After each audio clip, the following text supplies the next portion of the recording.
With Kanen coffee, and I've got this Gaggia grinder here.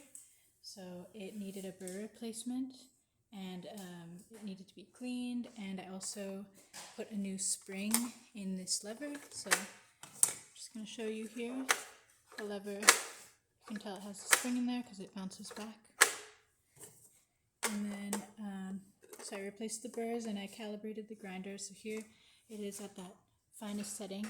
It's 1. If I put it any closer, they would be touching. So let me just show you.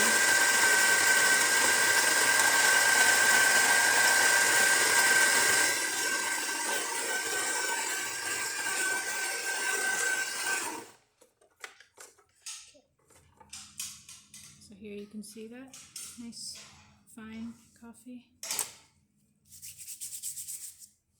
And you can also change the settings. So just I'm going to show you that's all working. We'll just keep it on for now.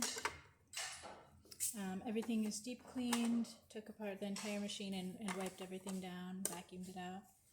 And that's about it for this video. So if you like it, please subscribe to the channel and hit the like button. Thanks so much for watching.